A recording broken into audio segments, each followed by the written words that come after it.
moments later.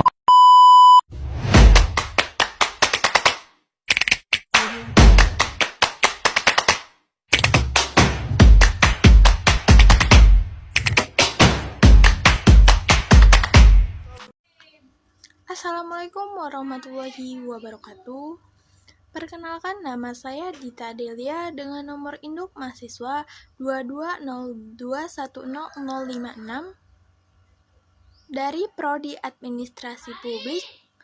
Nah, jadi tujuan pembuatan video saya kali ini ialah untuk memenuhi tugas akhir semester mata kuliah analisis kebijakan publik yang diampu oleh Bapak Dr. Mulyali Esos MPA.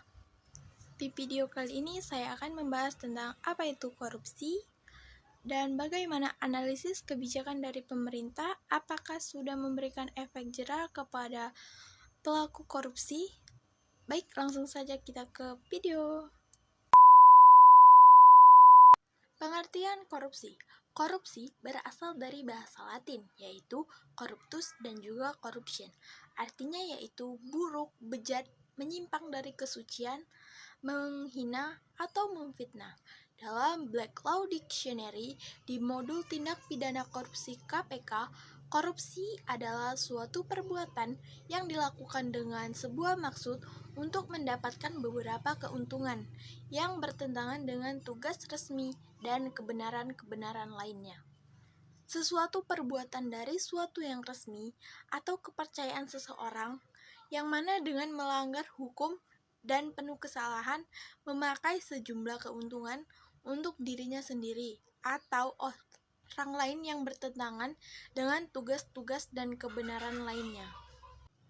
Di Undang-Undang Nomor 20 Tahun 2001 tentang Tindak Pidana Korupsi di Pasal 2 bahwasannya setiap orang yang secara melawan hukum melakukan perbuatan untuk memperkaya diri sendiri atau orang lain adalah suatu korporasi yang dapat merugikan keuangan negara atau perekonomian negara. Dipidana dengan pidana penjara seumur hidup atau pidana penjara paling singkat 4 tahun dan paling lama 20 tahun dengan denda paling sedikit yaitu 200 juta rupiah dan paling banyak ialah 1 miliar rupiah. Kalian pasti tahu kan tentang kasus rektor Universitas Udayana yang korupsi hingga 335 miliar. Ini dia kasusnya.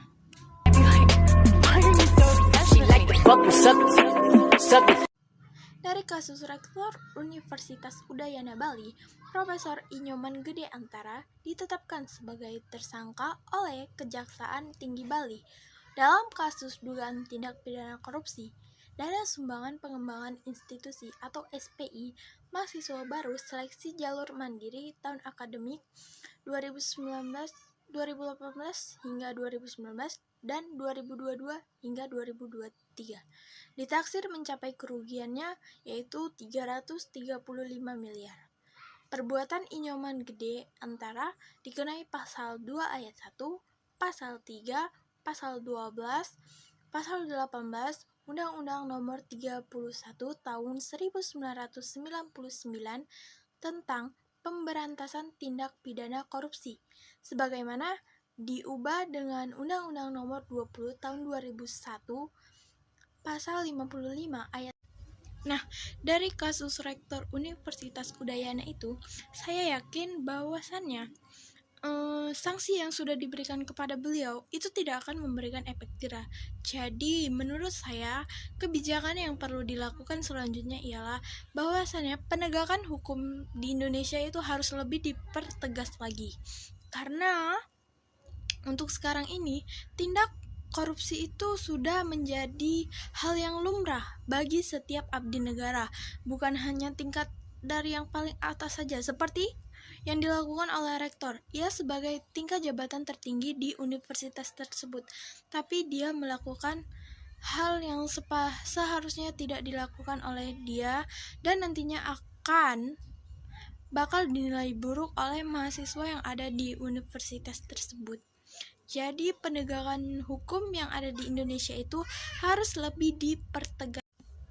Kalau hanya sanksinya itu hanya dikenakan denda, itu nggak bakal membuat tersangka itu jera terhadap tindakan yang sudah ia lakukan. Yang pertama, setelah penegakan hukum di Indonesia itu harus lebih dipertegas lagi. Yang kedua ialah adanya pendidikan tentang anti korupsi, biar orang-orang di Indonesia itu tidak ada yang melakukan korupsi. Setidaknya walaupun tidak melakukan, adanya tingkat kekurangan korupsi yang ada di Indonesia. Karena untuk saat ini korupsi di Indonesia itu sudah melambung sangat tinggi dan sudah menjadi hal yang lumrah bagi warga Indonesia. Bukan hanya yang memiliki jabatan tertinggi, tapi orang bawahan juga sudah melakukan korupsi. Mungkin itu tadi video penjelasan dari saya mengenai apa itu korupsi dan bagaimana kebijakan yang telah diperbuat oleh pemerintah. Dan saya harap pemerintah agar lebih mempertegas lagi tentang menindaklanjutin tersangka-tersangka sebagai pelaku korupsi, agar tingkat korupsi di Indonesia itu bisa berkurang atau bahkan bisa tidak ada di Indonesia. Nah, jadi itulah video singkat dari saya. Apabila ada kesalahan, saya mohon maaf. Dan saya akhiri dengan wabillahi taufik wal hidayah. Wassalamualaikum warahmatullahi wabarakatuh.